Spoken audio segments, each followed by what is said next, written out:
Did you know that if you put eggs in a can of tuna, What happens if I put eggs in a can of tuna? then transfer it to a container and add another egg? Then transfer it to a... Bro, why did we put it in the first place? We integrate the eggs well with the tuna. We integrate the eggs and tuna with the ligmaform.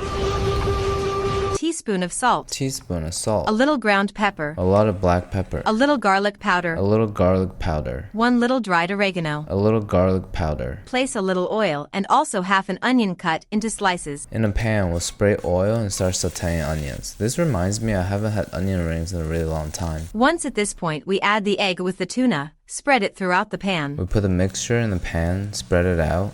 Why is mine so dry? Then at this point, we add mozzarella cheese. Cover until it melts and that's it. Then we'll add hand-shredded mozzarella cheese. Cover and melt. That's it. With this, you have a delicious dinner that is easy to make and healthy. Definitely pretty easy to make. I'm gonna call this a tuna pizza. If you're Italian, you can come at me in the comments. So let's give it a taste and rate it 1 through 10. I had very low hopes going into it, but it's actually a pretty good omelet. Fairly healthy too. I'll probably start eating it for breakfast. 8 out of 10. Alright, thank you. These potatoes are the worst because I can never seem to make enough of them. So what I mean is they're the best. My subscribers tell me my cooking is the worst. I guess that just means they can't get enough of it. Thanks, guys. Slices are tossed in a mixture of melted butter, garlic, parsley, thyme, salt, and pepper. Then we infuse the melted butter with garlic, parsley, thyme, salt, and pepper. Cool before adding to potatoes. Straight into potatoes. Small sprig of thyme in each cup of a muffin tin. Sprig of thyme into each cup of the silicone mold. Then stack potato slices from smallest to largest, with a little grated parm sprinkled in there too. I don't really want to sort through potato sizes, so we're just gonna stack them in whatever. With some grated parm every 5 slices or so. Foil and bake in a 375 oven for 25 minutes. Then we'll cover and bake at 375 for 25. Crank the oven up to 425 and finish them uncovered for another 15 minutes or when crispy on the edges and creamy in the center. We'll turn the oven up to 425, bake for the last 15. What's up with the foam on top? We'll cut it after cooling it. It didn't get any color and it falls apart as soon as it encounters a little bit of pressure, much like my family. But let's give it a taste and rate it 1 through 10. The flavors are really good, but I feel like the silicone messed this up. It didn't come together or get crispy. Next time we'll try it with a metal tray. Alright, thank you. I no longer fry chicken in oil. Now I just cook it in water and it turns out delicious. I no longer trust real people. Now I just listen to AI voiceovers and my food turns out decent. Cover the pot and let it cook for about 2 minutes to start the process. Cover the pot for 2 minutes to start this questionable process. 1 generous teaspoon of black pepper. 1 stingy teaspoon of black pepper. 1 teaspoon of salt. 1 teaspoon of salt. 2 teaspoons of paprika. She sounded really excited about the paprika. Let it cook so the chicken absorbs all the flavors well. There's not much flavor to absorb though. 3 finely chopped garlic cloves. 3 garlic cloves. 1 tablespoon of soy sauce. 1 tablespoon of soy sauce. I'm going to add a bit of ketchup. This is optional. Ketchup is never optional. 1 tablespoon of mustard. It's starting to smell like a bad hot dog. Chop parsley to finish with freshness and color. Parsley for freshness and color. Look at the creaminess of this chicken. Don't look at my chicken. After 10 more minutes of reducing, it's starting to look like a sauce. It looks much better than before. Let's give it a taste and rate it 1 through 10. I think we just made barbecue sauce in the most convoluted, weirdest way possible. And I can't really get past the slimy chicken skin. We need it deep fried. 3 out of 10. Alright, thank you. This Japanese chef is amazing. This Japanese chef is amazing how? Start by cutting 3 chicken breasts into pieces. This Japanese chef just tricked me. Start by cutting radioactive chicken breasts into not pieces. Season them with salt, black pepper, and paprika. Season it with salt, black pepper, and paprika. 1 tablespoon of butter with a little oil. 1 tablespoon of butter is already oil. Add the chicken and cook it on both sides until golden. Add the chicken, cook on both sides till golden. Remove the chicken and mash the garlic in the pan. Remove the chicken and mash the garlic that I secretly put in earlier. Add 1 chopped onion. 1 chopped onion. 1 cup of chicken broth. 1 cup of chicken broth. 1 cup of heavy cream. 1 cup of heavy cream. 1 teaspoon of oregano. Some black pepper. Juice of half a lime and parsley to taste. Juice of half a lime and parsley to taste. But parsley barely has a taste. Put the chicken back into the pan and cover and cook for 5 more minutes. Chicken back into the pan, cover, and cook for 5 minutes. Perfect for a tasty dinner any day. This would be my tasty dinner today. It's cooked through, thank God. Let's give it a taste and rate it 1 through 10. It's a lot more tender than I expected. Sauce is pretty flavorful. Can't taste the parsley though. 7 out of 10. Alright, thank you. Crispy roast pork belly is one of those things I completely stopped buying because it is so easy to make at home. Crispy pork belly is something I completely give up trying because I burn it every time. couple slits along the meat side, A couple slits along the meat side, and then season it up. and then season it up. With what? Probably the most important step is to make sure our skin is as dry as possible. Making sure our skin is as dry as possible. Put on what seems like a stupid amount of salt. Wrap it up with foil, and stupid is gonna put a good amount of salt on top. Throw it in the oven at a lower temperature to dry out the skin even more. Throw this in the air fryer for 250 for 30 minutes. Brush it with some oil and throw it into the air fryer at 450 degrees for another 20 minutes. We'll take it out, scrape off salt, brush some oil, back in at 450 for another 20. Why is it spreading like that again? These Chinese barbecue shops don't want the smoke. Didn't burn it at all this time. I have high hopes. Let's give it a taste and rate it 1 through 10.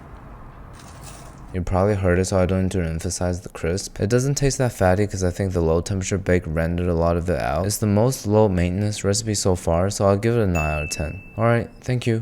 This is not just any shrimp toast. She's a thick and healthy girl like you. What if I'm skinny and full of illnesses? Thanks to my Instapot's Vortex Plus air fryer. But it's not as good as Typhor Dome 2, most powerful air fryer on the market with 360 dual heating elements. Once upon a time, my dream job was to roll ice cream, and this reminded me of it. Once upon a time, my dream was to not eat the shrimp poopy vein. This reminded me that I'm a failure. I can be less of one if you guys check out FutureCanoe.shop for these items. Store will be closing after Memorial Day. Mixed baking soda, seasonings, cornstarch, and egg white, a little MSG. Mixed baking soda, seasonings, I know what they are, so salt, pepper, chili powder, a tablespoon of cornstarch, and I like to buy into propaganda, so I'm gonna skip the MSG. No crust because we are adults now and no one is making us eat it anymore. What? I think only kids cut off crust, bro. I love this air fryer's odor erase built-in air filters for this recipe. That's cute, but Typhor not only have 360 dual heating technology, but also 15 functions built in one, self-cleaning at 500 degrees Fahrenheit, and possible for integrations with Typhor wireless probes.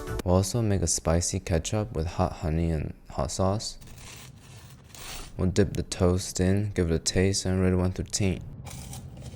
It's drier than a real shrimp toast, but way less greasy, so overall I'll give it an 8.5. Alright, thank you. This man is truly a genius. I found a trick that changed how I cook chicken. I would have never thought of peeling chicken, so let's see how genius this man is. Take one frozen chicken breast and grate it using a peeler.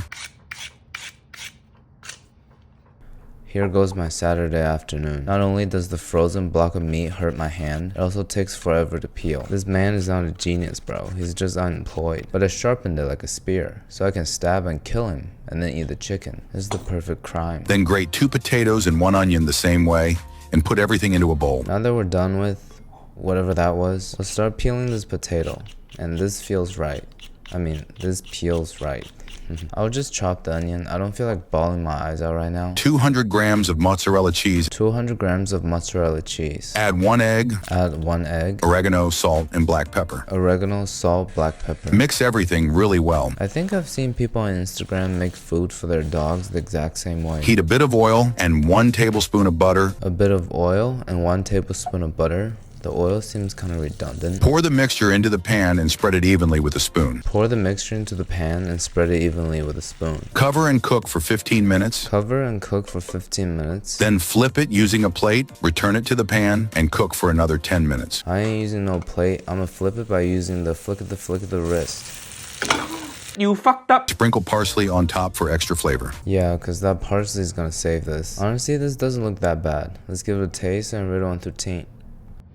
It tastes like a hash brown that's also a chicken pot pie. The peeled chicken got so thin, just dispersed into the mixture. So it's kind of like a high protein potato pancake. I guess this man is a genius. 8.5 out of 10. You should give it a try. Alright, thank you. This guy's truly amazing because in just 3 minutes, we will make this delicious treat. Delicious treat in 3 minutes. Let's see how amazing this guy is. Start by cooking 3 medium potatoes until they're well done. Start by cooking 3 medium potatoes till they're well done.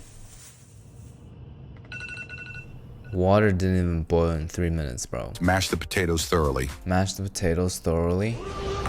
2 tablespoons of melted butter. 2 tablespoons of butter. 5 tablespoons of wheat flour. 5 tablespoons of AP flour. Knead the dough with your hands until it's just right. Knead the dough with my hand until it's just right. Does the dough look gray to you guys? Take a portion of the dough and flatten it out. Take a portion and flatten it out. Add grated cheese or any filling you like. I like grated cheese. Close the dough around the filling as shown in the video. Close the dough around the filling as shown in the video. You didn't show that much in the video, man. Now fry the snacks in hot oil until they're golden on both sides. Now fry both sides till golden. The center's balding, like my roommate's head. If you try making these, rate the recipe from 0 to 10. Oh, I intend to. Cheese pull looking pretty nice. Let's give it a taste and rate it 1 through 10. It's like a wet, stuffed hash brown. I'll give it a 7, and it took me almost 40 minutes to make. Alright, thank you.